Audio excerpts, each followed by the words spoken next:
talking to an empty room. Feels the same thing as like it is for any Zoom meeting though. Yeah, That's, like the Olympics. I'm staring at myself. Put some that's true. different colored chairs like the Olympics. Yeah. Maybe some head. Or yeah, I'll get the cutout. It's like in the stands. I notice everybody has to fix their hair while they're. Sounds like sound effects. And We get, Okay, yeah. we're live. Okay. So we're ready to begin our meeting. The HPC Commission for August 6th. I don't know if we have anybody watching live, but we welcome you if you are here. We'll call the roll. We'll start with Les, Hey, Barber here. Mullen. Chris, Here. Sampling. John Sampen here. Will Roddy Bush here. Okay, so we are missing Christina, who alerted us just this late morning that she could not be here. So we're sorry about that. Approval of minutes. Are there any changes or revisions? I'd make a motion that we approve the minutes for the June 29th, 2021 meeting. Do we have a second? I'll second. Okay, all in favor, say aye. Aye. Any nays? So the minutes have passed. Just a couple quick things. One is that I had hoped to do an election of our officers, and Heather has reminded me that it must be in the agenda before we can do so. So that will happen at our next meeting, and we'll Heather, help remind me to put that on there if you would. Okay. We will do that, yes. So we will postpone that for one more month. And we have lots of other business that we can get to, but our most important thing is to welcome our guest, Nathan Bevel, who's the Community Planning and Preservation Manager. Is that correct? I'm reading this from the State Historic Preservation Office. I looked you up. I tried to look you up online. I couldn't find a website. I did find your Facebook page with some nice pictures, but I couldn't find any biography. So I don't know if you can share things if you want, but I think you're from Baltimore originally. Is that right? Yes. And Nathan visited our HPC commission 2 years ago and did a presentation for us in the county courthouse as we were preparing to embark on this venture of passing the CLG. So we welcome Nathan back today to address our questions and to prepare a committee for the next steps in identifying historic sites for our city. And one point of clarification, that's the Baltimore and Maryland, not the Baltimore and Ohio, or the North Baltimore. That's right around here. Right there. So, clarification. Thank you. Usually have to make sure you get that one for Okay. in this area where there is another Baltimore. So thank you all for having me here. I have an agenda. I've got a full presentation.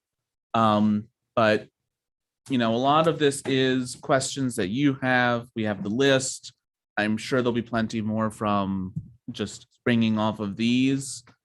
So as I'm going through these things, some of these questions mesh with what I talk about. And so we can jump in.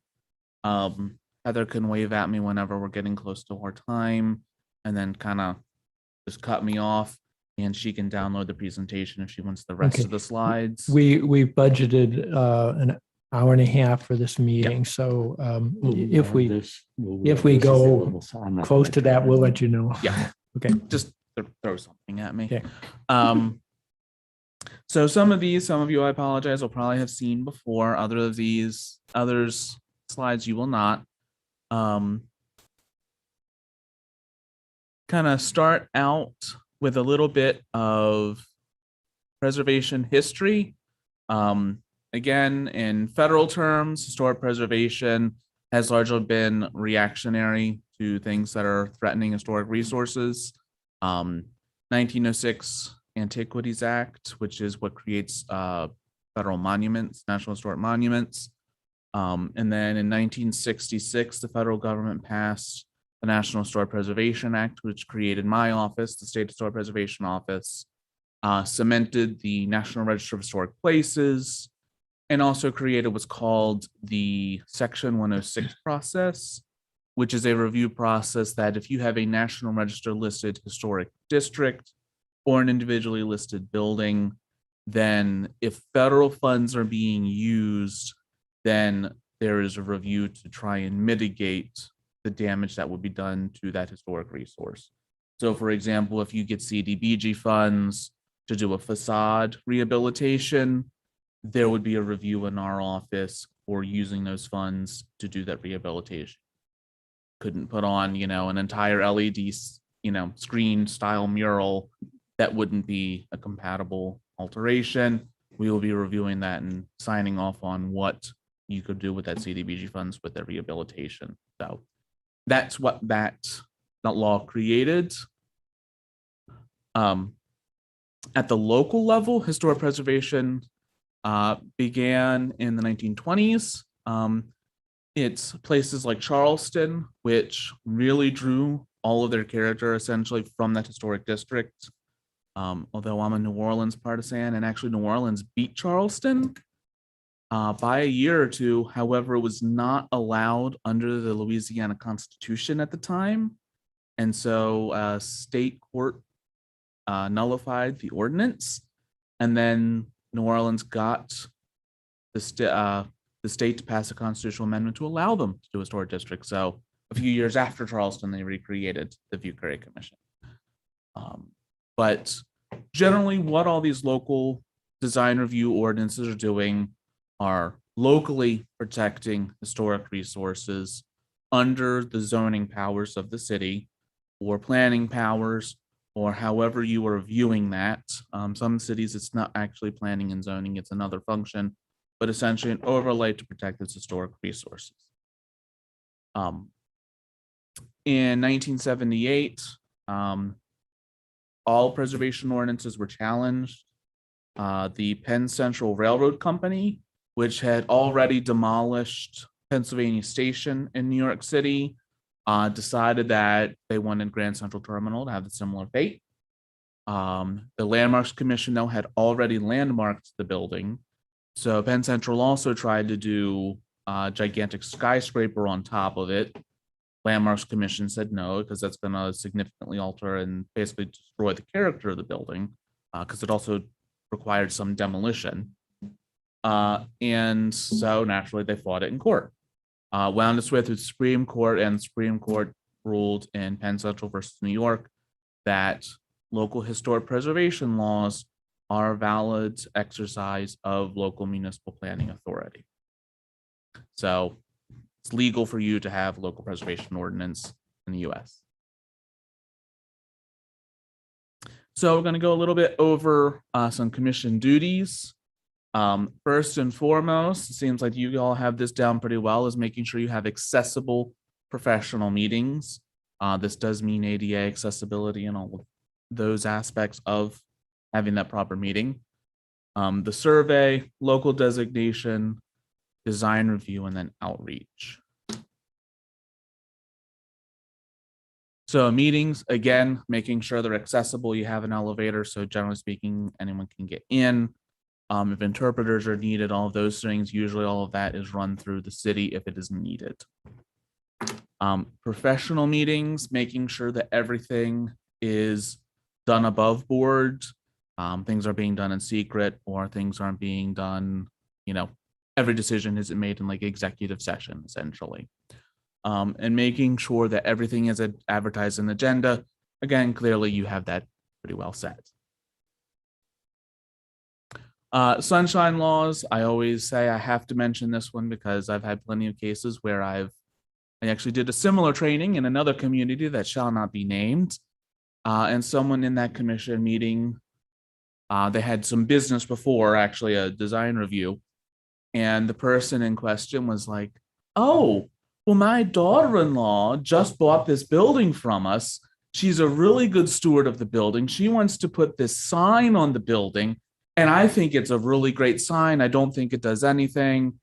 And then this person then proceeded to vote on said sign. I got to this slide, and their immediate reaction was, "Oh, that's not good." I said, "No, it's not." So making sure that you're adhering to all state sunshine laws, but also any local sunshine laws. And when in doubt, if you have a question, recuse yourself. Record keeping, this kind of comes in with one of your first questions. I had a couple of those of what we're doing in a typical year. What are you actually keeping records of? And so this is basically keeping copies of any announcements, any agendas, and any minutes of those records. Preferably, if possible, to have written minutes or at least a summary of them, just because we all know how digital things can blow up every now and again. And so having something that you can then reference. Again, the minutes, it's actually reflecting what the discussion has been. So I generally recommend when you make a design review decision that you actually cite your ordinance when you make that decision. So we approve this sign based on X, Y, Z in our ordinance. It meets the standards based in our ordinance. Or if you eventually pass design guidelines, which we'll get to in a minute what design guidelines are, that you can also, if they're passed by city council, you can also reference those, because essentially once they're passed by council, they basically become kind of like a little bit of a zoning guide for the commission. And then also making sure that you bring up any accomplishments or problems. You know, keep a good record of those. If you see 500 sign applications and they're all causing problems, then that may mean you need to talk to the mayor and council that something needs to be done to help correct some sign issues or to create additional guidance for property owners if there's a signage issue. Or if you have a demolition issue, making sure that you discuss some of those things. So again, you are able to address those. But also if you have a really, get a great grant and get a lot of great work done, make sure that everybody is aware of that. So, you have your name out there in the public and making sure everyone knows of all the successes too. A few things on making the commission, I should say, go from accessible in this case to kind of public friendly. Think about having an open house for property owners. This is especially true if you might be creating a historic district or if you've created one and people have expressed concerns, or you want to do something that's just more outward facing. Have an open house. Have people come in, meet with the commissioners, have a discussion, talk about what all this stuff means, what this designation means if you're doing a district. So again, it kind of gets rid of it being that, it's a scary government bureaucracy kind of an attitude. It's, oh, I know these people. They're approachable. I don't have to be afraid going in there, because trust me, if you ever get a notice that you have to go before a government commission, some people get a little bit, it's scary. You're not scary. Creating a brochure or other kind of a handout for new property owners. This is something I see a lot of issues with. Property owner says, oh, I bought in the historic district, but I didn't know it was a historic district. So first of all, technically this part of this outreach would be working with real estate agents, so they know if you sell in this area, you really need to disclose this, because, kind of the same thing with the speed limit or something like that. Just because you say you didn't know the law doesn't mean you necessarily can't follow it. You're going to be held to some of those things, and you have to be playing by those rules. But it's easy to create something that you can hand out to property owners that, whether it's mailing it out periodically, just a flyer to people in this district, everyone in the mailing addresses, making sure they know, oh, we got to go to this commission if we want to do a change. And then also something else, maybe if you do a sample warning, I don't know, I've never seen anyone do this, but if depending upon what you have control and what is being looked at, if there's just like a warning system that you can get. Also important is annual self-improvement. Number one, and this is the most boring one, but it's actually one of the ones that's the most important, is every so often read your ordinance. I recommend this is kind of one of those winter meetings where nothing's really going on. That ever happens. But take some time, reread the ordinance, look things over, and just refresh your memory. I've seen a lot of commissions over the years that they forget they have the ability to do something. I had a commission the other day call me and say, hey, I don't know what to do with this issue. I have this, I need to do a designation. They hadn't done a designation of a district in like 15 years. And lo and behold, it said, well, you had to follow XYZ in your ordinance. Oh, I have that, yes. So it's just remind yourself, because sometimes you don't do some of this stuff on a regular basis. Make sure that you have a well done rules of procedure document and also review those. Usually most people are just copying Robert's Rules of Order and related things, but make sure you keep an eye on those things. If things change with, for example, what you need to receive, if the city decides they're going for all digital submissions for planning documents, your rules of procedure probably need to reflect that, because it may say in there, for example, we need hard copies of XYZ to be distributed to the commission for each meeting. If that's changed, then the rules of procedure need to change that. And that's one thing we definitely have gotten out of COVID, is how you need to sit there and make sure you have all of that information ready and, ready to roll.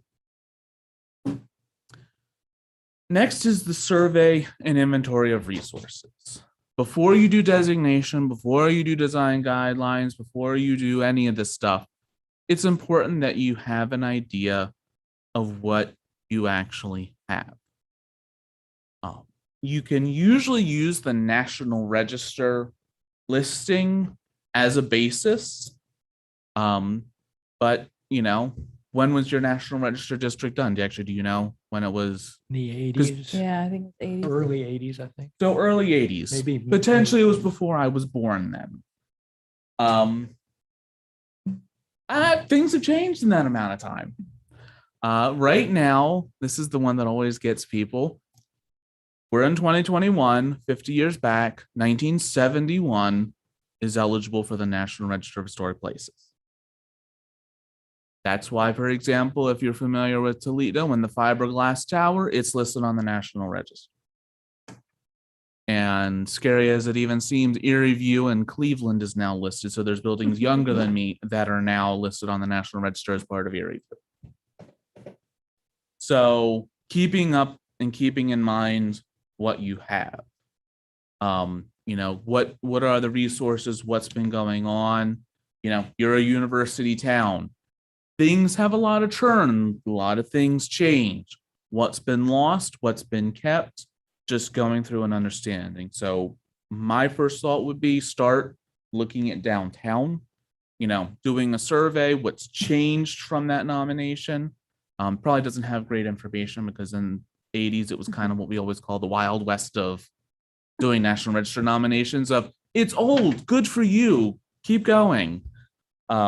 But it's important to see what's changed, what's been lost, but also what may end up being considered eligible now. So that hamburger stand that's down on the corner may not have been included in the National Register, but you know what? Now you might want to, because cool little building. You might want to have that included. As a part of that survey, then, it's looking at, okay, where might we have logical historic districts? And this is where you're going to have to start, if you're getting outside of, for example, downtown, you might end up doing a drive around survey, everybody get on a bus, or everybody have homework to go look at certain boundaries. Or you may get like a CLG grant or something to help pay for a professional survey. You say we have XYZ division. We know that these areas were platted out and developed by a certain person. you create that logical distinction of where that district is, and then you would do a survey of that. Definitely just for getting your feet wet, I probably would start with downtown if I were you, but you know, if you have like a residential district you want to look at, make sure you take a look and then just make that nation. And then also make sure, again, you upgrade it regularly. If buildings get lost, just keeping that information in your own local survey. We don't usually amend the National Register very often to remove something from it. It's just, you can send us something and we'll put it in the file, but we don't usually get the nominate. We don't usually, drive around each National Register district and say, oh no, they did this. When we're told something, we'll add it to the file. And then it's creating a cohesive, logical boundary for that historic district. Going through the process outlined in your ordinance, drawing that boundary, and then making the decision on going through that process outlined in your ordinance, create the local historic district. Different communities have different ways of doing the boundaries. I would not necessarily recommend this. Maybe, it depends. I have some communities that look at the street across the street from the historic district, for example. They'll have a really solid district, and then across the street, it's lost a few more buildings. And so I've had them, they've actually designated across the street. I don't necessarily recommend that. It depends on what the condition is and what you're doing in this community. You have the ultimate control over what that historic district is. Obviously, sometimes it's really easy. You got a wonderful block of buildings. Sometimes it's also really easy to say what's not going to be eligible. But again, keep in mind, if you're doing a survey in 10 years, maybe, might be eligible. And, it's kind of like looking at old McDonald's when you drive around. You see the old hat style one, and you feel a bit nostalgic for it because they're almost all gone. Well, maybe it eventually will be eligible. But if something were to go in that district now, if that building had to go down for some reason, whatever would be then going down, if it's in a local historic district, would have to match the historic district. And then it's also important as a commission to go beyond just regulation.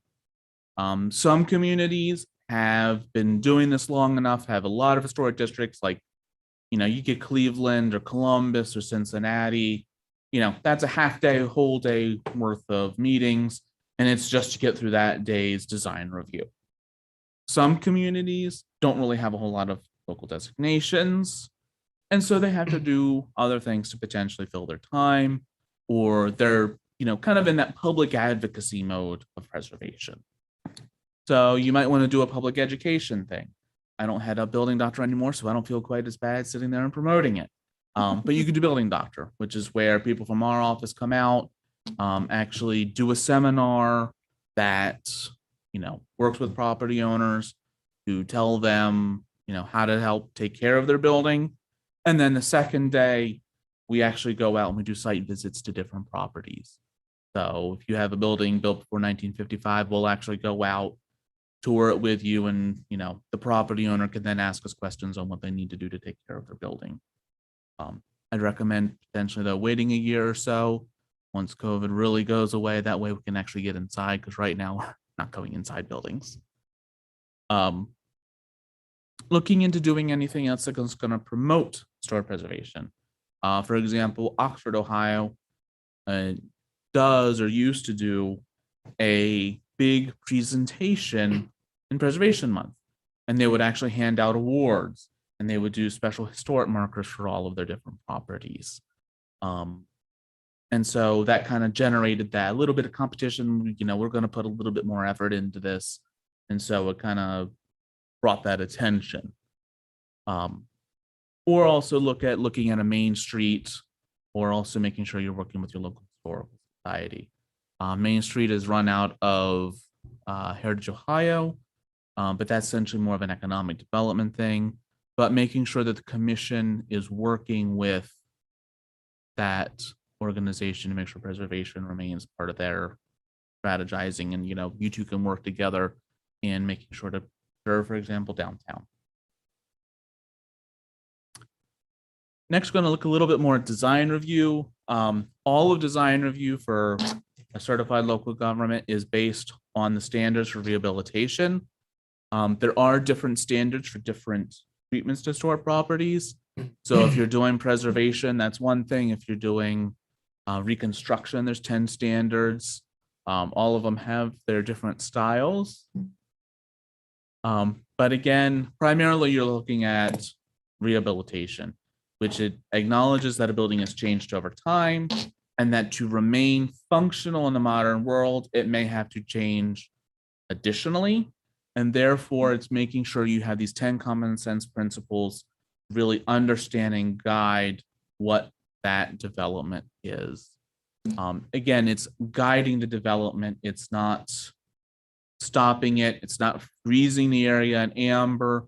It's just making sure that whenever things are changing in that historic district or on that individual landmark, that it's going to be respectful of the history and the character of that property. It does apply to any and all kinds of buildings, whether you have a deconsecrated church that's being turned into an event center, or if you just have a regular commercial building downtown, or if you have a house that's turning into a small business that they're going to run out of a B&B or just an office. It does apply to any of those kinds of buildings. And for historic district, it is normally only applicable to the exterior, maybe to the site, depending upon the community.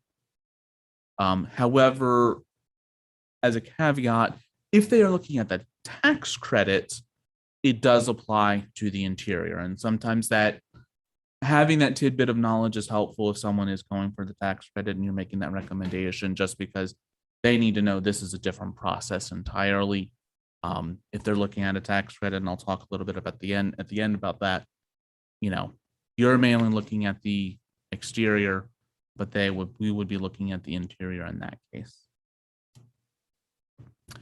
To help in that design review, once you have a historic district pulled together and designated, I would then recommend doing a set of design guidelines. Design guidelines outline usually the history of the district, what are the character defining features of the district, and what is the commission's view on issues that may be going on in the historic district. And so it helps the commission, again, if it's been passed by the city council and therefore adopted as essentially part of law for the community. You can use that to make a design review decision, but it also helps a property owner know what you might be expecting. So for example, I was driving in, I saw a couple people had those rounded bubble style awnings. Fine to start with, but if that were historic district, you might say, you know what, that's not really an appropriate style. It's very an 80s style awning. It's better to do that triangular style. So it's a little bit, it looks more like the traditional operable awnings that would have historically been used in downtown. Or, you have a building that wants to do one of those gigantic LED signs that almost blinds people at night. This is what we're expecting if there's hours or however you want to work with signage, if there's a way to tone that down a little bit.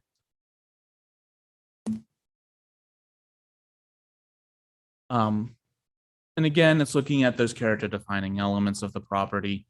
In this case, it's the siding is obviously the character defining element. This is the character.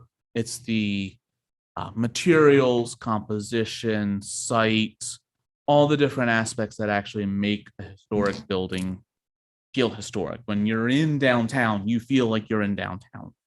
When you are over on a residential street, you can feel that this is an older historic district. Just like when you're in the middle of campus and you're in the middle of a quad or something, you're in a campus setting. So whatever goes into that historic character. One thing I wanted to bring up, just because this usually gets a lot of questions, is what to consider when doing historic replacement materials. Wood eventually will fail. So what are you going to look at for doing any kinds of replacements? How do you assess those?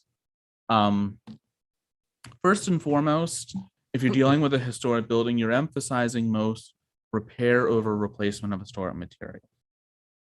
Keeping that original fabric, which is what's historic about the building, is what's important in this context.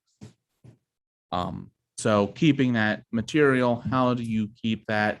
And so if all of those things have been exhausted, any reasonable retention has been exhausted, then you can start looking at what can be the potential of the replacement. One of the things to look at is that material actually cost effective? Is it something that may wear out or that may deteriorate faster? So if you have some, for example, vinyl windows that may be installed, if it's a vinyl window, it might sound good up front. Oh, I can get a great deal, 4 for the price of 2 is what I heard on the radio recently. Those windows, though, may wear out much quicker than paying a bit more for a nicer window. And so it's working with the property owner to help see where that ends being cost effective. Because you're probably not, well, my parents did it, but that's not usually a thing, to just replace like 1 or 2 windows or something. You're usually going to be doing a full replacement.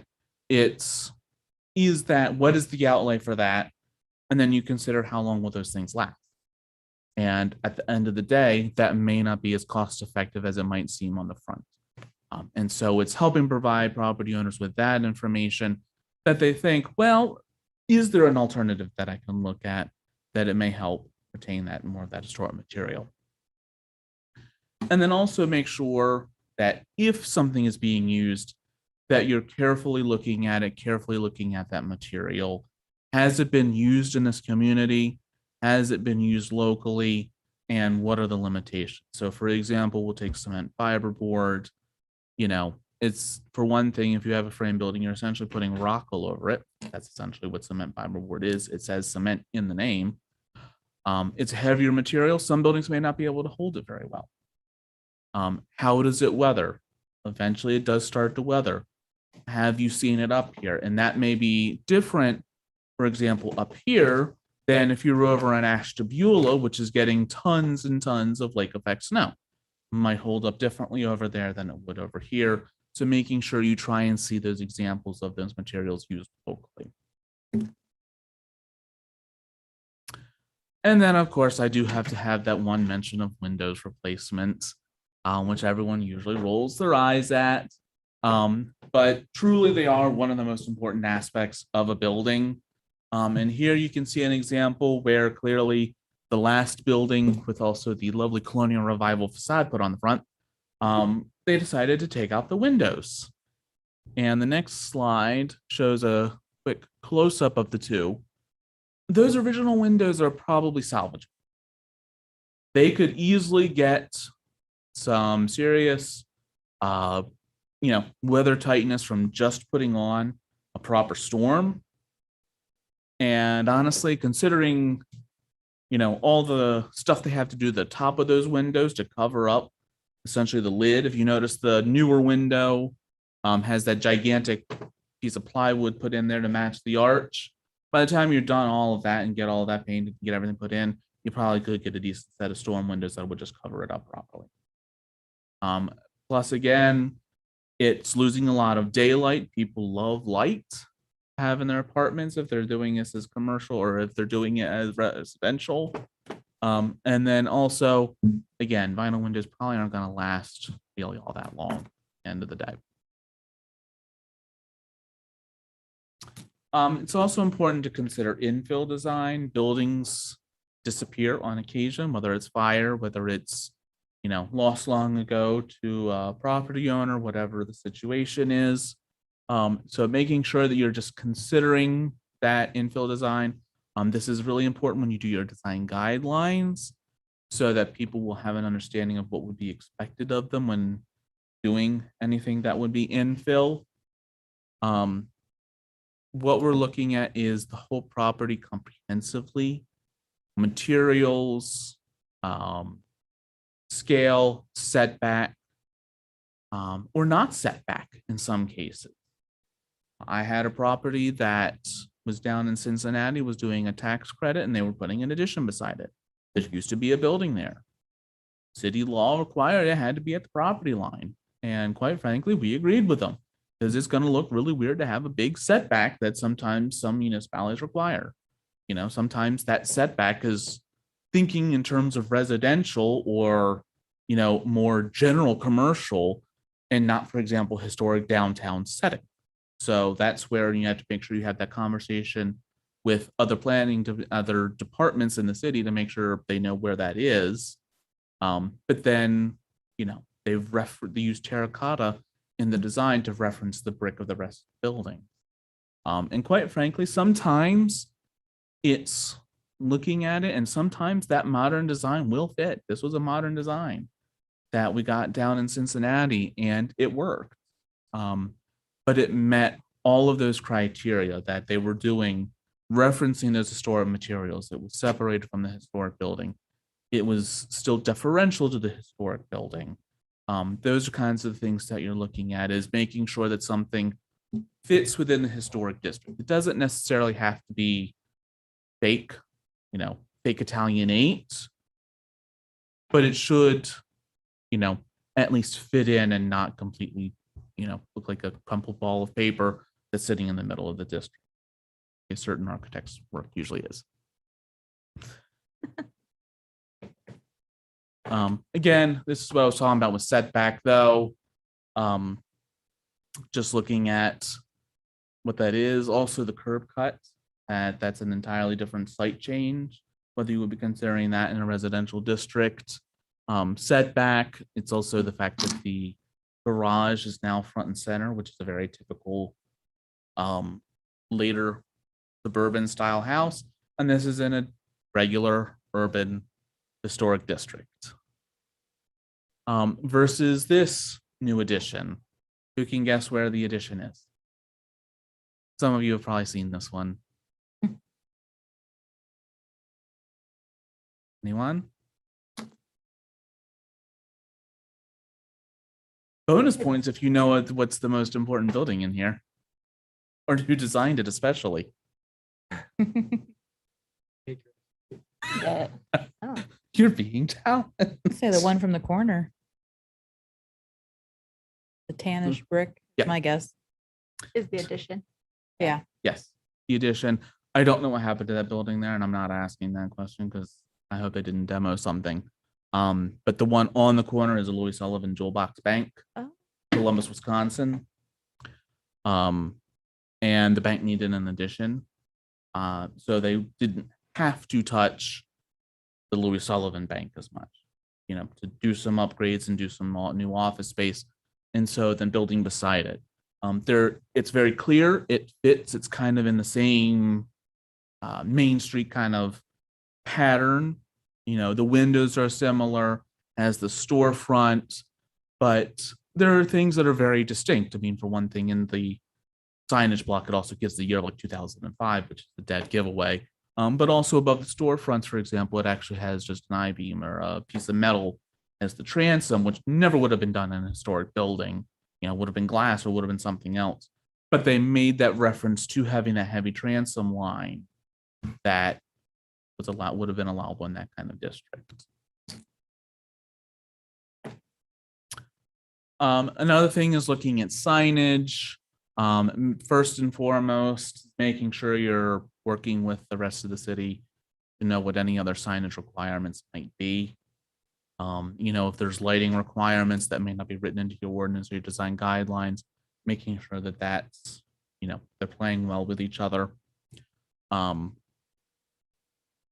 If someone is putting in lighting, making sure you know what kind, where it is, what's going to be the material, going to be lit from outside, is it interior lit?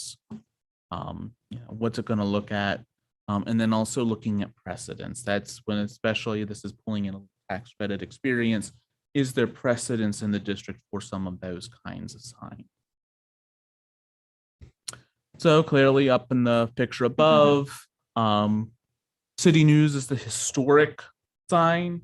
And so the Coney Dog Place behind it decided to mimic that style of sign. It's not neon lit. They didn't go for that.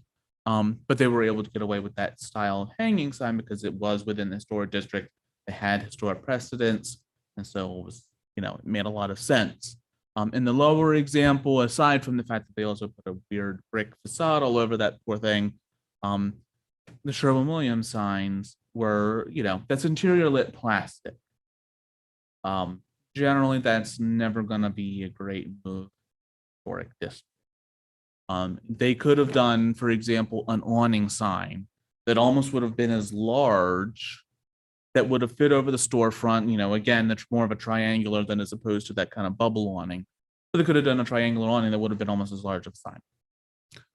Or they could have done something different than that blade sign.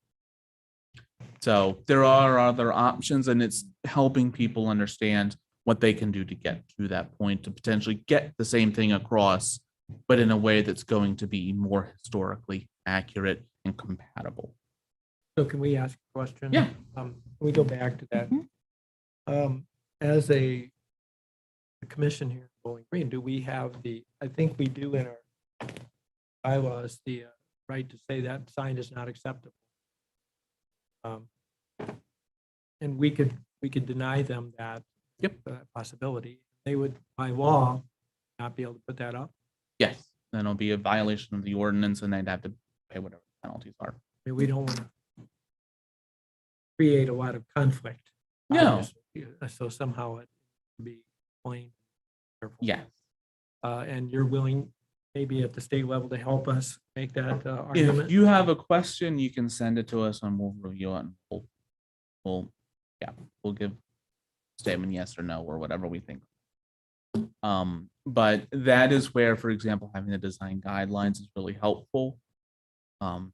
You might say, for example, let's say that these were in the same city. They're not. Someone said, well, we want to do a blade sign or something like that. Well, the current blade sign on the lower building, the Sherwin-Williams one, that may not fit because it's kind of that more or less suburban style plastic, interior lit sign. But you could say, well, that kind of sign is not what we're looking for in downtown. Have you considered doing something like the Coney sign, where you could have, really and truly, in some cases, it's going to be almost the same size or right around. That's going to give you almost the same advertising, and that you can have it exterior lit. Looks a little bit more classy. It looks a little bit more when being in keeping with that historic district, as opposed to being, again, something that would be out on, just a commercial strip. So that's one of the things, and this is where that concept of guiding the development comes in. How are you getting people, the point is getting to yes. The goal is not always every time to be no. It's okay. XYZ is in, this is where this doesn't meet the ordinance and the design guidelines. What is your goal? How do we get there that's going to be doing? You're not necessarily designing it. And indeed, you really shouldn't be. They should have someone that is, doing designs and stuff like that for them. But it's you saying, okay, here is where we have a problem with this. We need to go to the drawing board and say, how can you get to this that still meets these requirements? You can look at these kinds of examples, or here's some other cases we have, or whatever. It's part of that is that discussion.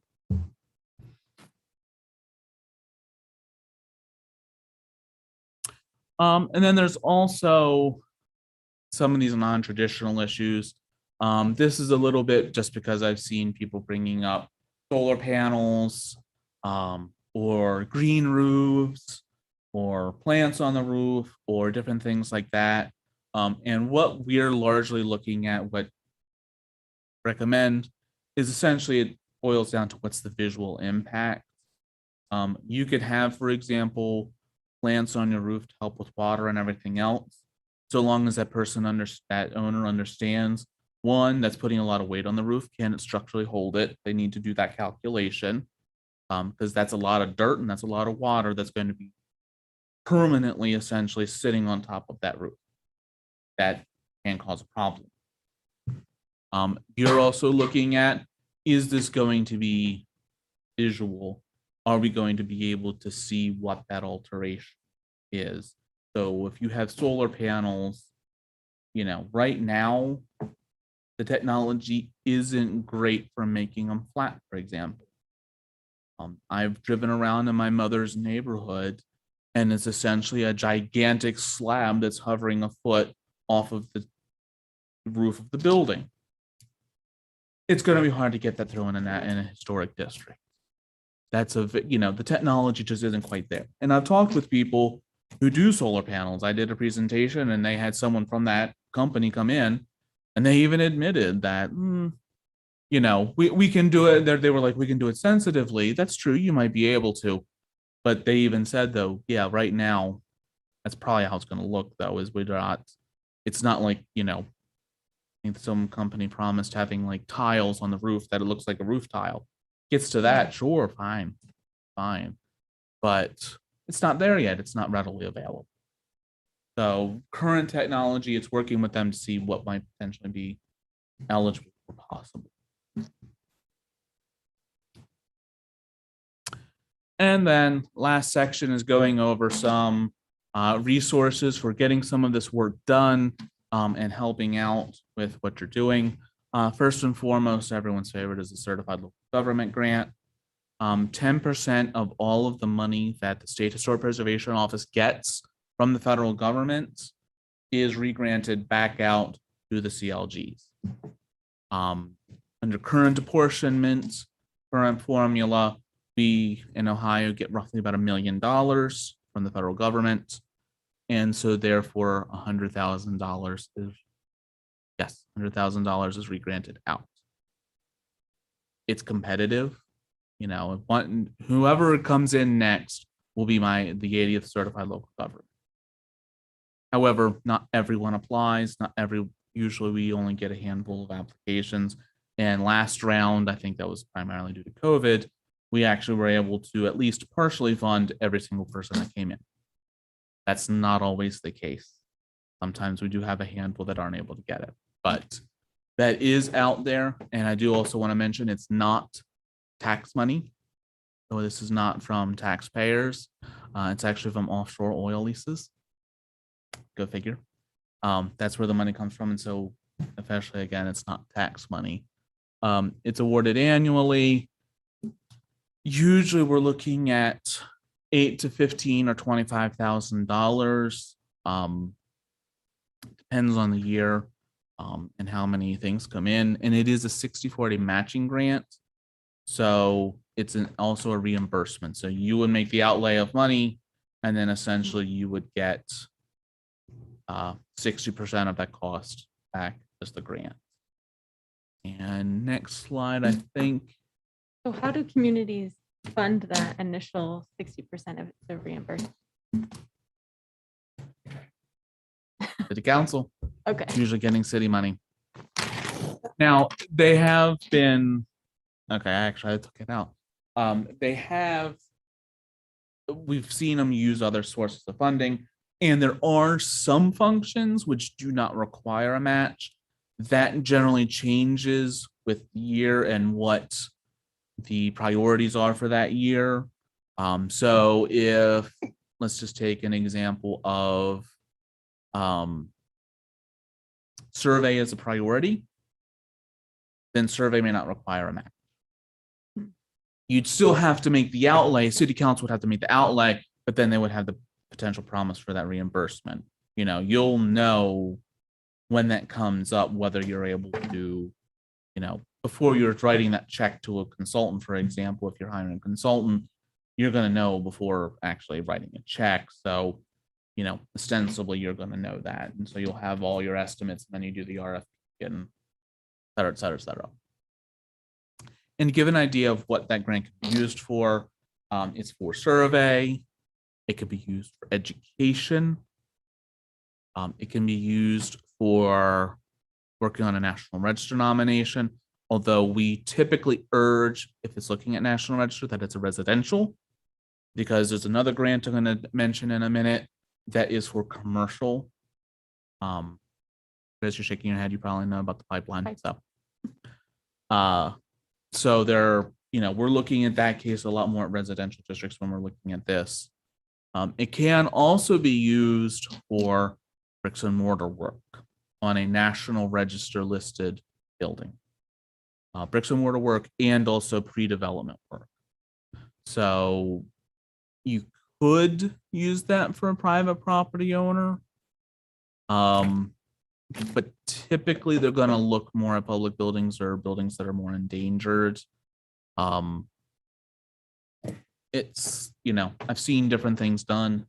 For example, I know one city that they were getting a tax credit for 2/3 of a building. Property owner was getting tax credit, and so they were able to redo the facade.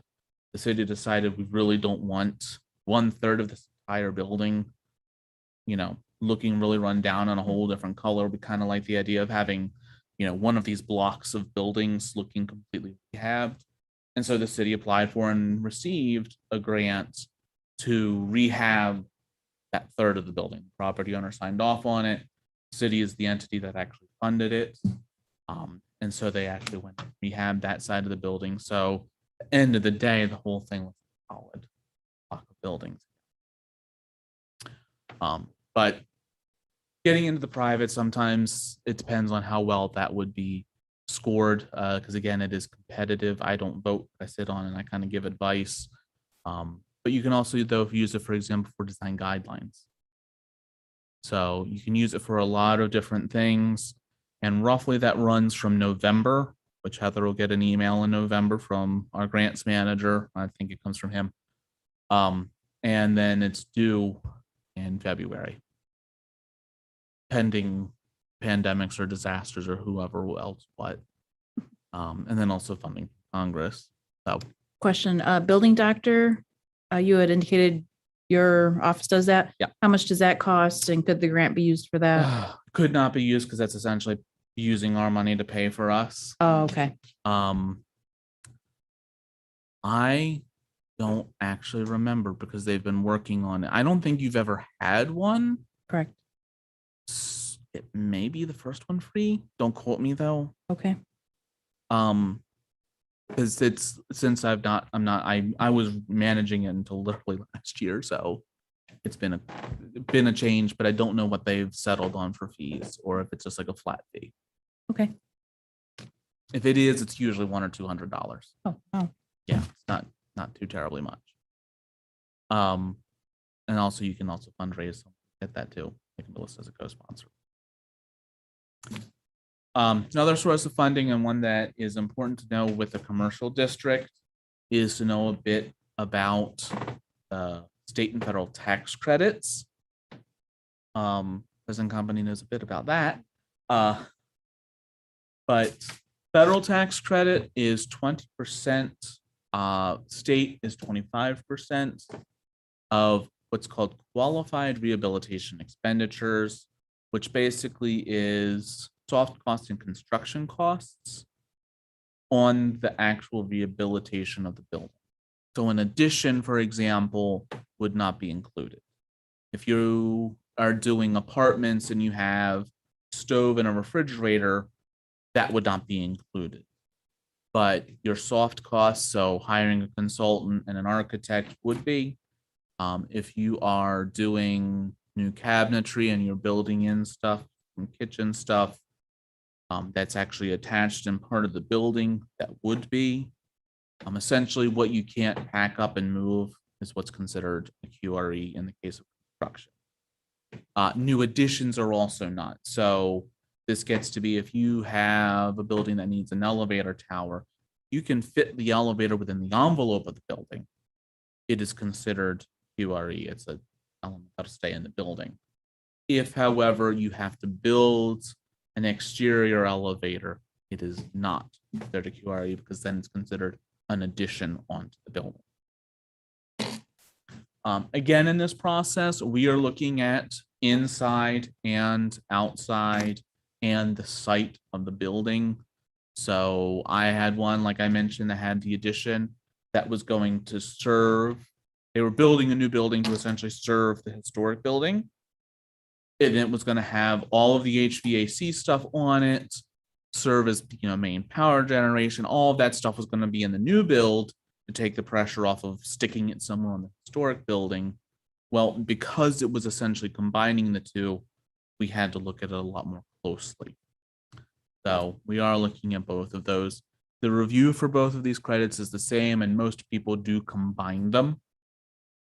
So essentially, that's 45% of your rehabilitation can be as a tax credit. Tax credit is at the end of the process, though, much like a grant. And then it comes off what you owe in taxes. So it's not adjusting what your actual tax bracket is, for example. It's just I owe $100,000, but I have a $50,000 tax credit from a rehab I did. You'll knock off that $50,000. So quick and dirty how to deal with those. Federal, non-competitive. You can come in whenever. There's no rounds. There's no nothing. If you felt like doing a rehab, you could come in tomorrow. State is 2 rounds. It is competitive, and it's on a schedule, has very rigid deadlines. But you would then be able to come in, apply for it. And in this case, if you had a building, because you are CLG, if you have a building that, let's say it's 1950s in downtown, wasn't designated, but it's definitely eligible. It's a great 1950s building. It really, should be, in any other case, would be on the National Register. You can work on the process of getting that on the National Register, amending that historic district nomination.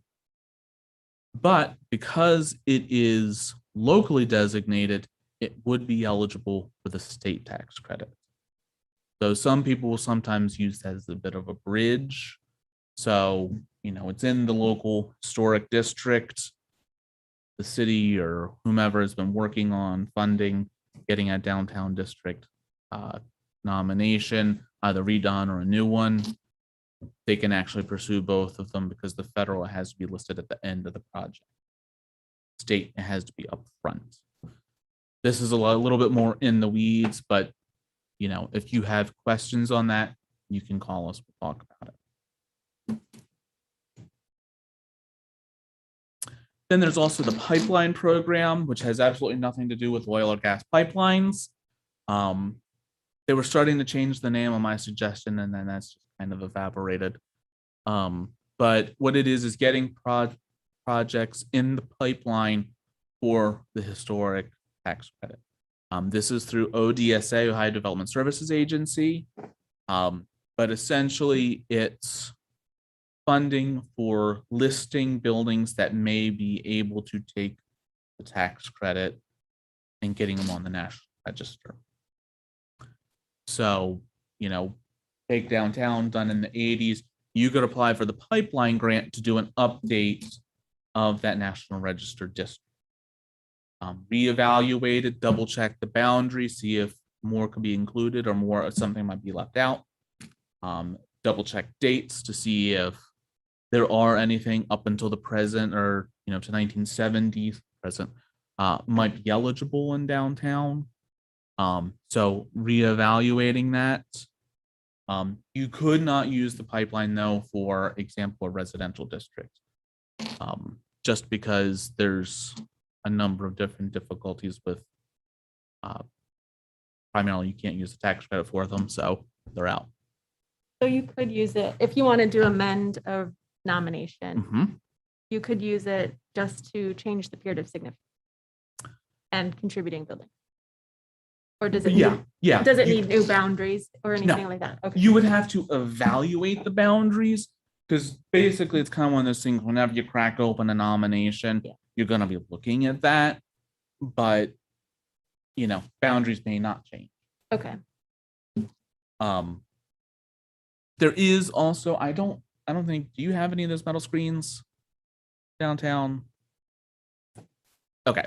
It No, doesn't I really don't think count for so. you, but if you have a building that had in the 1960s and 70s when they were kind of going for modernist style, some buildings would have a metal screen put on front to kind of make it look, you know, you can actually use this to take off that metal screen.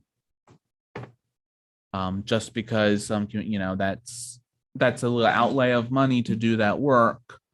And you sometimes want to get that off to see, okay, may this actually be eligible for the tax credit? May this actually fit into the historic district? But again, that's kind of becoming iffy sometimes because some of those are actually pretty significant and well done alterations, and they were done 50s, 60s, 70s, and they're becoming eligible. So you have to think very carefully. We have some of vinyl siding. Yeah, that doesn't count. Okay. Well, actually, they could get it potentially taken off if they want to find out what's underneath of it, but vinyl siding's a little bit easier just to pop off than a metal screen that's drilled in and cantilevered on the front of the building. Little different. Then finally is the History Fund grant, which also could be used for some National Register work and also some bricks and mortar. This is a little bit more focused on doing local historical societies or smaller projects. But this is roughly whatever is checked off on your tax. If you see on your tax return, it says, I want to donate to like Ohio history or something, that's this. And also if you see that Mastodon license plate, that's also this. But that's essentially just another source for a small, I would say a smaller scale. So what's an example? A big example of this one actually is bricks and mortar was actually Goodale Park. They have a big gate that leads into Goodale Park on one end of it. They got a CLG or a pipeline or there's three of them. History Fund grant to actually do some of the repairs on it because it's sandstone and was weathering pretty badly, and so they were able to go in. And so our office helps review that. A lot of times this goes in. This can be used for also museums. So if you have a local historical society that has a museum or some other kind of museum in the community, that's usually who ends up with some of these things. The History Fund, but it can be used though for some mortar. Can you use this for creating plaques for buildings?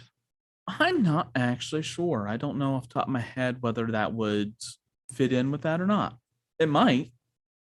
Or informational signs? It might, yeah. I would definitely.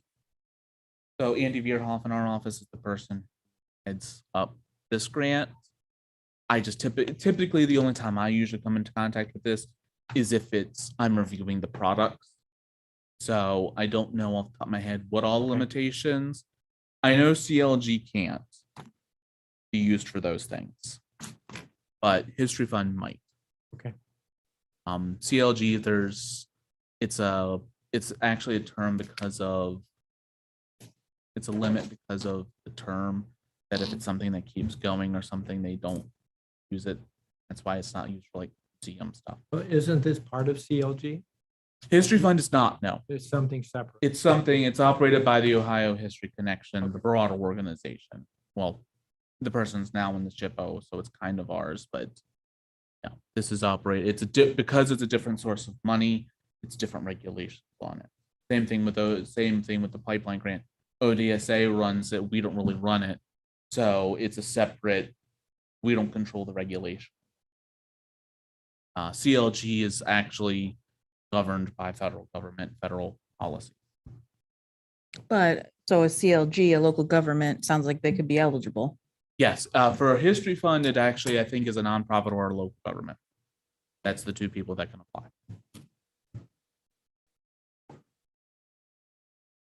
Don't know if I have something next or not. Oh, Oh, here's yeah, there, eligible. good gravy. Forget what I always have in these. But again, some National Register, but organizational development programs, collections. So this one, again, I had a little bit more because this is the one we don't usually see. All right, so we Good. can go into questions. Thank you, Nathan. Appreciate that. Yeah, but I don't think we need to read down all of our questions. Maybe we can just identify some more important ones. I'm going to start, if I might. We want to know, because we're getting ready to do this, how to initiate our local listing nominations and how to prepare them. And is there a form that we can use? I can check. I did have one community that came up with a form. I don't usually end up actually seeing those documents. I usually am just seeing the end result. They'll just send me a map, or they'll send us the GIS data on the map. One thing you do need to be not careful, but that's important is looking at the boundaries. What is the reason for the boundary? I would say looking at the character defining features of that building or that district. Just to help guide what's important in that historic district. An example of this, and again, I'm going to make a list here myself of stuff that I'm going to email. I'm pretty sure it's Lexington, but it might be Louisville. I have it saved on my computer, but I want to make sure again before I sent over everything. They did a really great series on their historic districts that lists what are the major character defining features in this historic district. So for example, one of them was talking about how corner stores were a really important part of the district. What are the features that that kind of designated that corner store? And then what were the major features of the different houses in the historic district?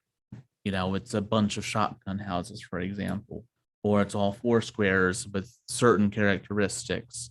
So it provided that information so you could say, okay, if this is what you're altering from, or if a new building's going in, giving that really good idea about what you need to consider for that historic district. But essentially it's going to end up, 9 times out of 10, it's basically just a zoning overlay or, a map that goes to council that's kind of the. So we're going to build an overlay. We're going to build our districts. We talked about that a little bit, but within that, of course, there will be individual homes or businesses that we need to register and inventory. Yes. And are there forms for that kind of procedure? Well, if to do the survey work as a COG, you would be using the online, what's called the OHI, Ohio Historic Inventory. So that's the official survey form that our office uses, or your system has to be compatible with ours. And what you're doing with that is some people don't go into that much detail. It's just a contributing, non-contributing is what they're counting. So it's almost kind of a binary on the map of a yes, no. You have to come up with that decision on how that's going to look. And that has to be worked out with GIS and planning and Heather and everything to get all of that stuff kind of put together. But you would be listing that and then seeing what that like. And then that's then when you then depart and do like the characteristics of the building. If it's primarily commercial, if you want to talk about signage and awnings and stuff, you can get into those kinds of details. But then eventually you'll be just doing design guidelines that would guide development that would go on there. So just to clarify, when we're doing the survey, your suggestion is we just stick with the OHIs for That's simplicity. if you're just doing for local historic districts, you do not have to. Okay. You could just kind of say, okay, this is the traditional boundaries on our map. Do the survey to just look at, and generally speaking, especially with the commercial, you can tell this is where the boundaries are. These are what's contributing. These are what's not contributing. You're looking at it and you're saying, if it's like that, that 1980s bank, that's clearly going to be a non-contributing building in the historic district. You can ask us or ask the National Register additional questions if you're looking at that. But yes, you're going to basically be doing a map. And essentially everything within that district is listed would have to go through the commission. But, you know, if you have that 1980s bank that's in there, you're not going to be reviewing that as harshly or as closely as you would high style Italianate that has every bit and bob left on it. That's in a magnificent condition. So I'm new at this. I don't know what the heck I'm doing as far as inventorying districts and buildings. But as what I'm hearing you say right now, we could outline a district and that would be it. We wouldn't have to go into each individual building and have a survey of each building. You would not have to have a form for each different one. This is just, and I do want to make it clear, this is just looking at this very high level. We're looking at a historic, to do a local designation of the historic district. Anything beyond that, so if you were doing an official survey, true 100%, we're doing a full survey of downtown. That's when you're going to have a survey report, and that's when you're going to be doing OHIs for every single one, or at least a sample for all of them. So do we need to do that? Eventually, yes, you probably will. For our own interest or for the CLG? For It's a the little state? bit of both. I mean, ostensibly, the local government, as again mentioned, that's part of the CLG requirements, is to have a system for survey. It's going to be compatible with the state system. It would be helpful for you to do that. Now, in some cases, this is if you decide that, you know, we really want to revisit the National Register nomination for downtown, that would be sufficient. You would, you know, if you hire someone to do that nomination, get a pipeline grant, relook at downtown, look at the boundaries, put the period of significance and all of that, I would say that's going to be enough. That should produce a map that lists contributing, non-contributing, and covers all that information. It may not have the new OHI form, but that will provide you with the information about all of those buildings. If you are not going forward, or if you're moving forward, you know, let's say you decide not to, then you might want to do the forms, or at least to look at updating. Because if it's been surveyed, I don't remember looking at the map. And Heather, you should, I don't know if you've put in for it yet, you do get access to online mapping as CLG. So send me an email and I'll tell you who to contact, but that we do have in our mapping what is surveyed. And so if those forms though might be done in the 70s. So you may end up wanting to do an update of. But, you know, it depends on what path you take, what level you need to give us. Because again, if you're updating National Register, that's going to cover most of that information.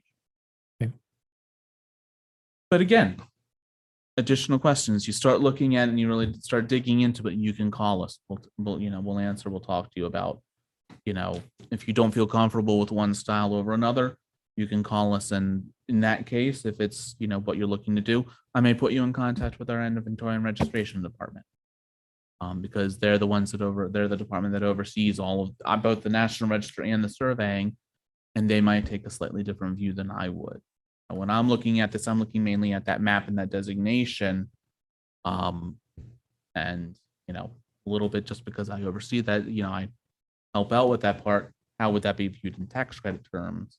But they're looking at this more from a nomination and a survey status, and they might have they would have additional information. So I would, you know, answer general questions, but then potentially turn you over to talk to them. Okay. All right. Other questions? I'm interested in the bottom. I wrote that one. I'm just interested in just the whole organization of HPCs, you know, that are doing the certificate of appropriateness, surveys, grants. Do they have ad hoc committees that are made up of outside members? And what kind of examples?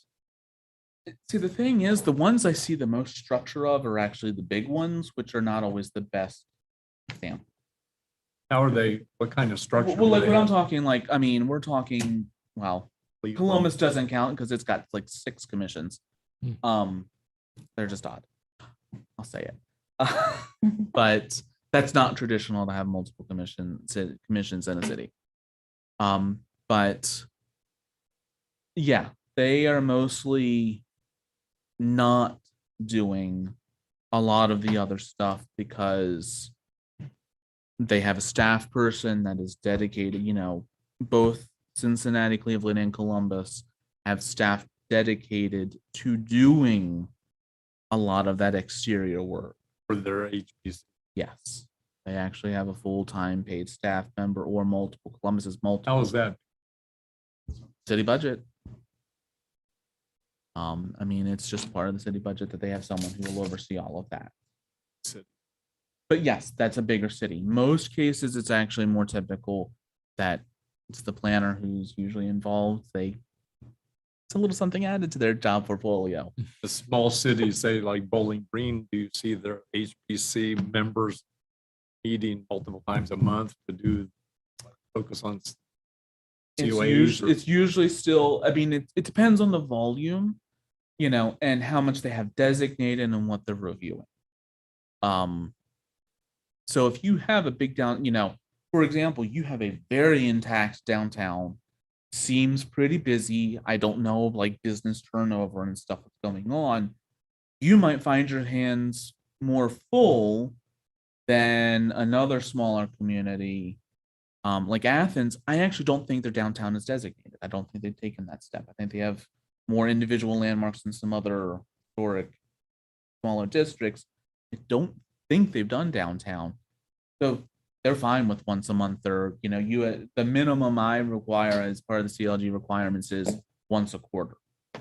Some commissions are only meeting that often. And doing all the And they'll have a special meeting if something comes up, or they'll have a special meeting and be working with, because they have to go through the city government to get any grants. That's usually when, you might have a couple members who are spearheading that movement. It's usually the chair of the commission that's working with the city staff. That's how that operates. That's usually how that happens. The chair also, if I'm not mistaken, for CLG grants also signs off on that form,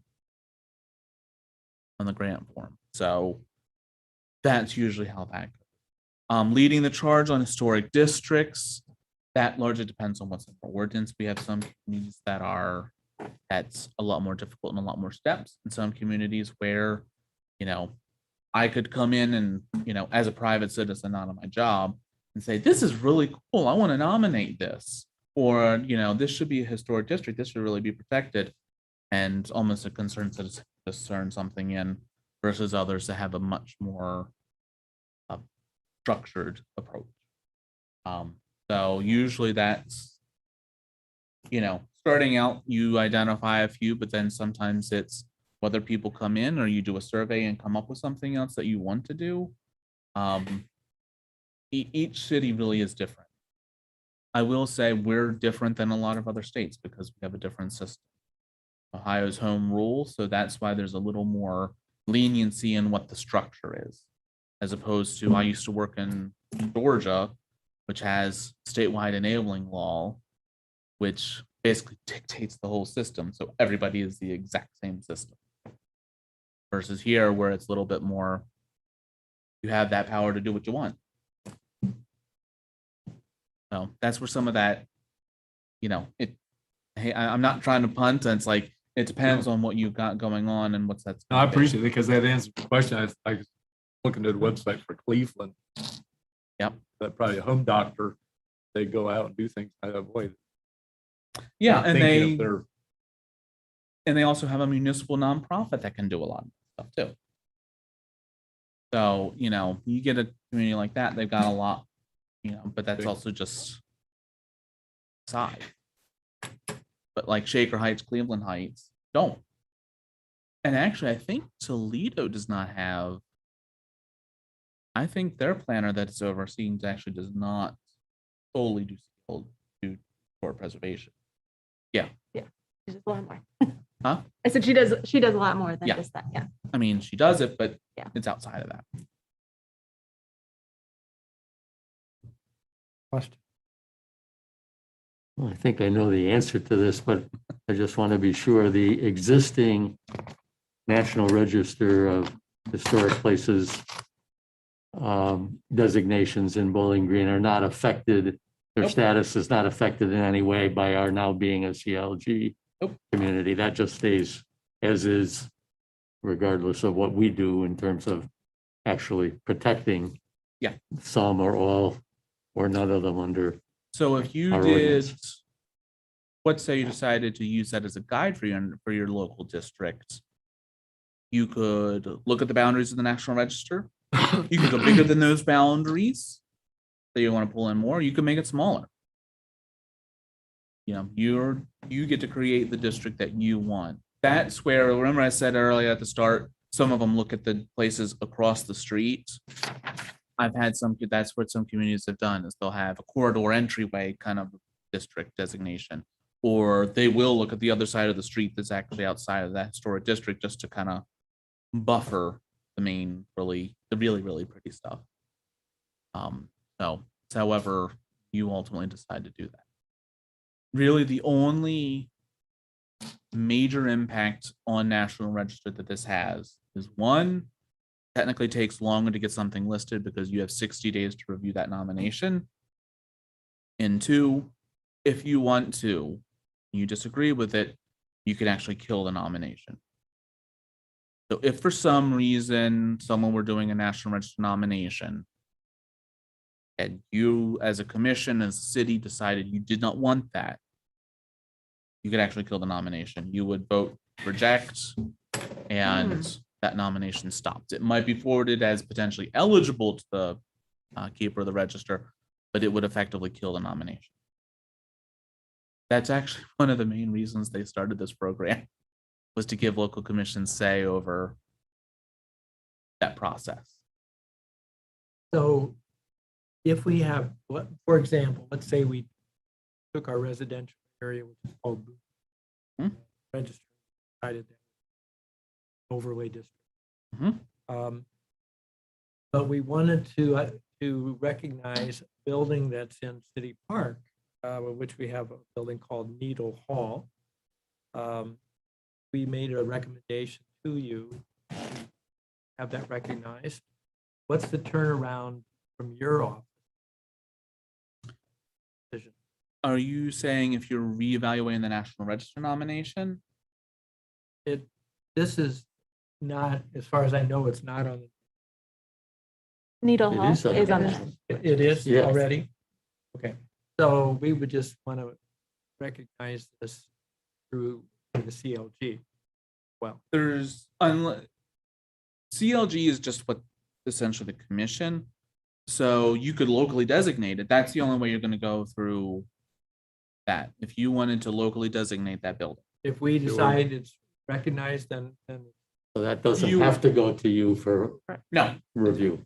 I am here to help, to do trainings, and every other year I review what you're doing, make sure, you're not saying let's demo Hall of Downtown. Really, it's whatever your process so it is. doesn't go through Nope. your office. Oh, Nope. Okay. well, That one maybe. National Register is the only thing that ends up going through us, or if you're doing an official survey of resources, then that also usually is run through our office, just because technically you are a CLG and you have that process you're supposed to be following. So technically you need to be going through us for that. So we could, in theory, then we could designate locally a new historic district under the terms of our ordinance Yep, that's the without- point. without ever putting any individual building in that district on the National Register of Yep. Historic Places. Yep. We could do that if we Yep. wanted to. Okay, but of course, we have the problem of getting the residents free. Well, yeah, I mean, that's That's a- right. I mean, that's a whole yeah, that's- other issue. There's a whole lot that Yeah, goes into that's- that. That's a Yeah. given. That does not come to us. Okay. You could say, that is where sometimes Poor I've choice had a of couple words. of buildings that have wanted to go, for example, for the state tax credit.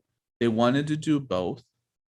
But in the case of the ones I had, they were isolated on a strip in an area that could not be either connected to a historic district or couldn't reasonably be, they individually had lost enough that they wouldn't be eligible individually. Like a previous owner had just taken most of the interior out. However, the city could still designate, because again, they're primarily looking at just the exterior. Mhm. So that building qualified for state tax credit, and they did the rehab of it with the state tax credit, but they would never be eligible for the federal tax credit just because of the location and the fact that they really couldn't go through that national register process. So, that's sometimes where that kind of a thing comes in. Okay. But, or sometimes you just have a building that locally for cultural reasons is important. And, that's you listening to if that's when someone wants that designated, that's you listening to them and deciding if that's where you want to go.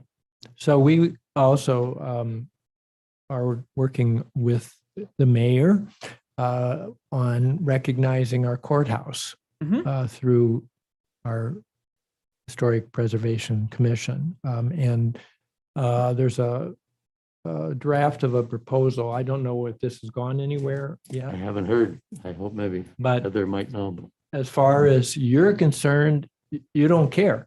We can make an agreement that we recognize it, or if the mayor decides it's not a good idea, then it wouldn't go through. Right. It's already Right. listed on the National Register. It's done for us. Okay. That makes it easier. Useful clarification. Yeah, somehow it was mixed up in my mind. Well, I think in all of I our think minds. Not clear. Heather had, and I think a couple people had asked, have I seen that? I've not seen having a separate, different. I think there was a discussion about an MOA between the city and the courthouse Yeah. and the county to do that. Right. I've just not seen that either. Usually, it's that courthouse is located in a historic district. Which it very Or well they may be in the Don't future. bother, or Yeah. different community, and that depends on what the city wants them with the count. What you've worked out. Needle Hall may be a better first building since it's the cities. Yeah. And See how that establish goes. that might be easier, yeah. Or And you at the same discussed time. whether something be a landmark versus a district too. That could be another conversation we yeah. had about the courthouse. Yeah. Right. But again, just for clarification, we don't actually have to produce a survey of that building that we want to recommend. We just say we want to recommend it, and we can do that. Locally, yeah. I mean, obviously, we want to have some documentation Yeah. of why it's historic, but Yeah. But we're not meeting any specific requirements from from the SHPO in What- doing that. What you would be looking at, the flip side is, and I would say, no, we're not saying no, we're not telling you what you need to put in it. You have to know why it's historic, because that will also on some level dictate what preserving in it. Yeah. So you have to think about it in those terms. It's not just willy-nilly, I pick you and I pick you. It's Yeah, we coming up understand with a that, yeah. reason for Of it. course.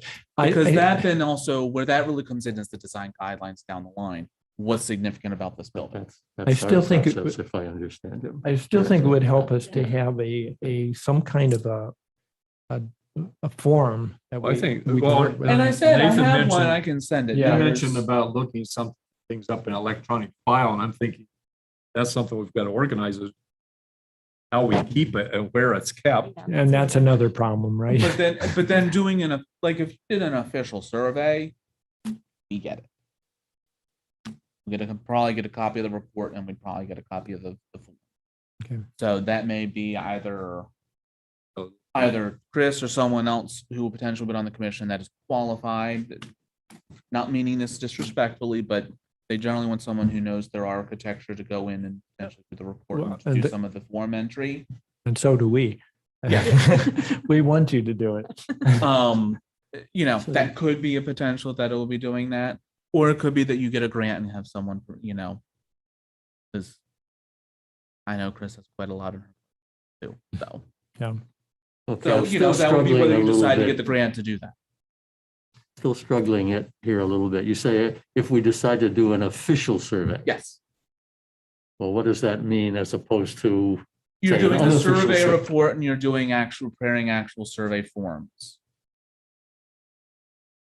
Okay, so So if we use your form, then we are doing an official survey and we would need to report it to you. So you would have to follow our conventions for getting that information. So I'll use an odd example. There is a book that outlines what goes into a typical survey, which is what covers form of the building, style, all of that. We use the phrase Jacobean. I had never in my life heard of that before I got to Ohio. It's in our style manual. It's usually, I always call it collegiate Gothic. But it's, so that's an Ohio kind of a terminology. You were doing a survey and you're using our forms and using our stuff. You do a drop-down menu, for example, on our online form, you're not going to see collegiate Gothic, you're going to see Jacobean. You would have to enter that. That's where that knowing that is and that compatibility of that survey. Must survey be for any kind of state like tax credit. For state tax credit, we just need to know whether it's contributing to that historic district. Grant. That stuff. Have to All be that's surveyed. grants, most of that's listed depending on the National Register. Actually. National Register really is everything for most funding sources. So the second item we had here was summarizing training requirements. So And we've already, Chris has suggested a couple webinars that were excellent. yes. So you can do something like that. Generally speaking, it's keeping up and keeping track of what current trends are. Honestly, I would say get potentially some other examples other than what you would get from me.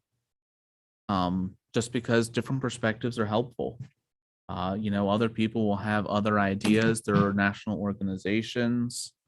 Heather's, for example, is aware of that help with Historic Preservation Commission. So there are organizations out there that can help in this training. So, but that's also, for example, if you wanted to attend a conference, that's getting some additional training, getting something that's relevant to what you're doing. Or it's calling me and I'll come up here and I'll do another spiel and we can talk about other specific issues. It's whatever, you want, depends on funding and all that kind of stuff.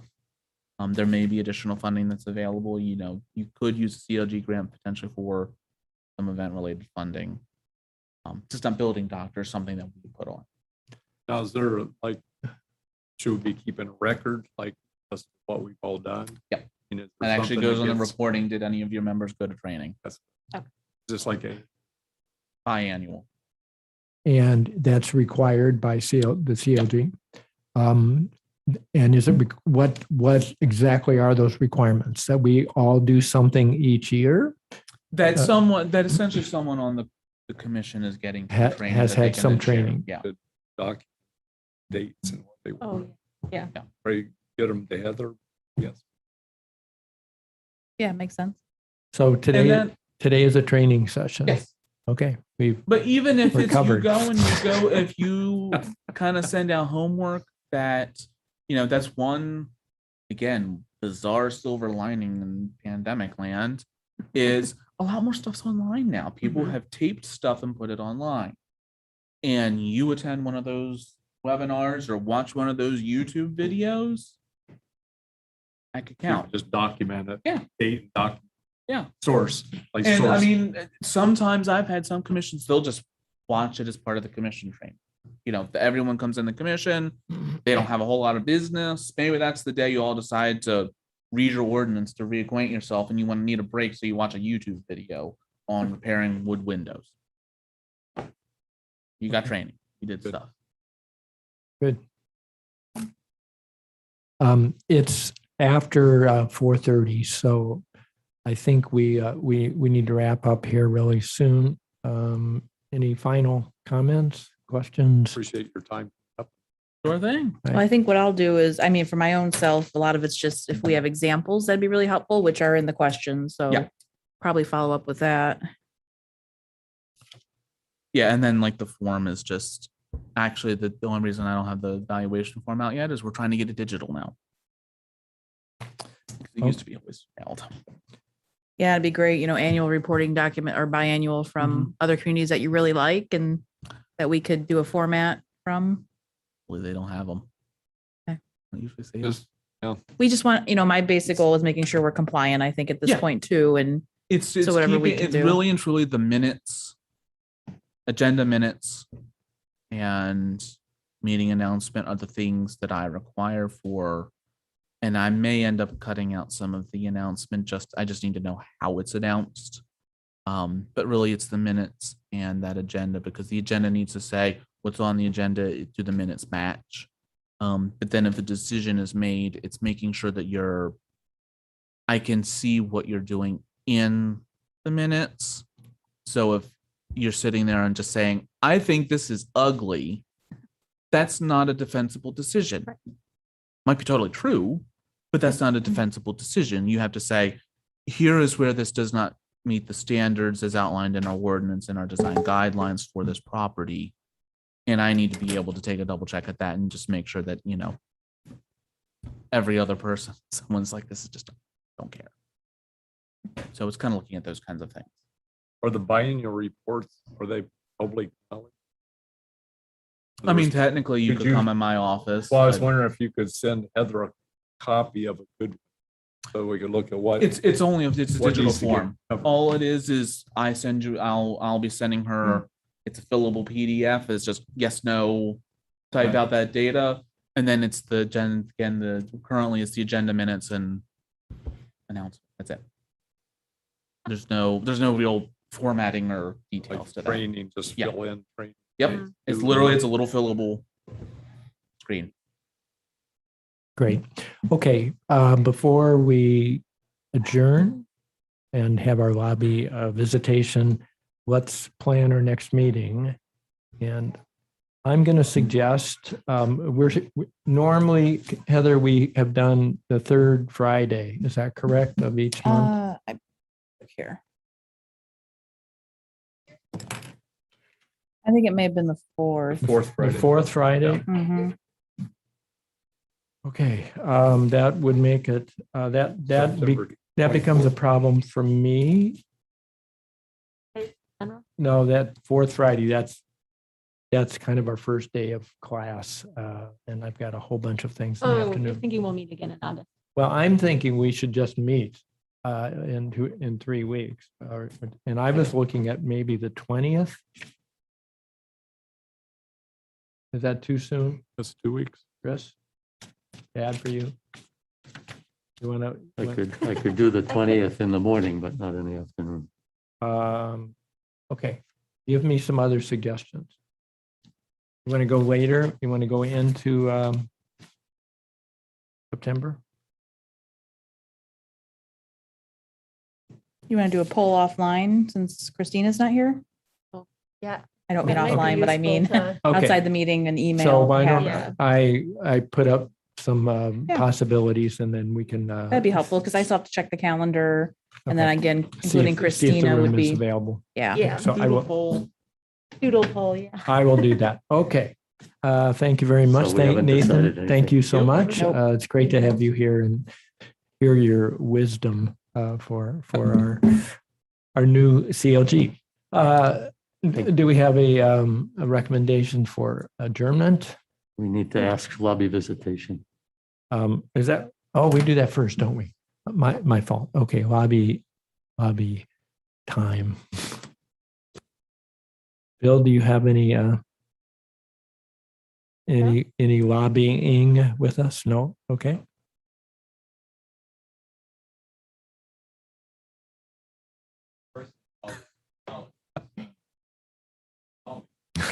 Yeah.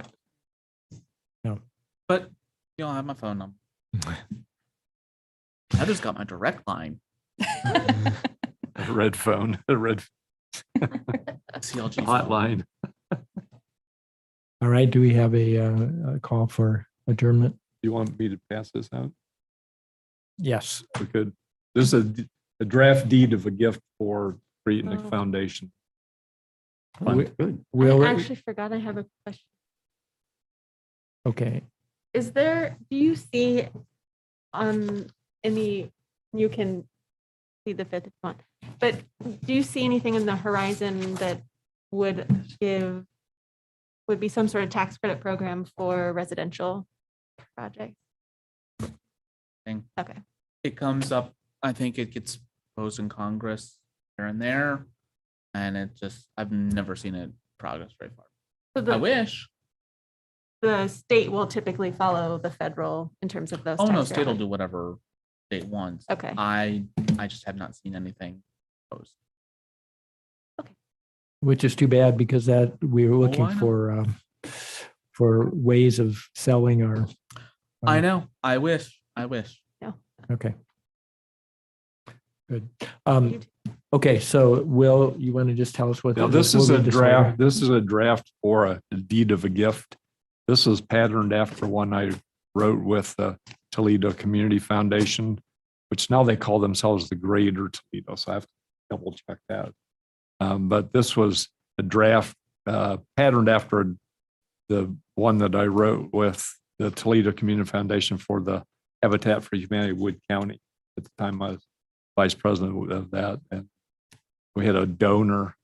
Heather, do you want to give a copy of this? Do you have an extra one? Yes. If to the mayor? Sure. And maybe what I'll do is this is very drafty because I didn't know, like even the first sentence, say the city of Bowling Green.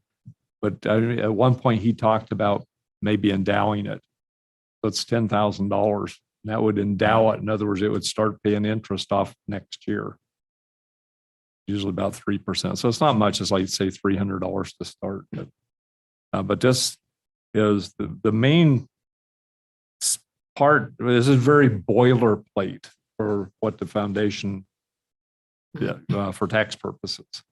The bottom in item number 3, that's the critical part right there, where it says to support this is how the money would be used by us.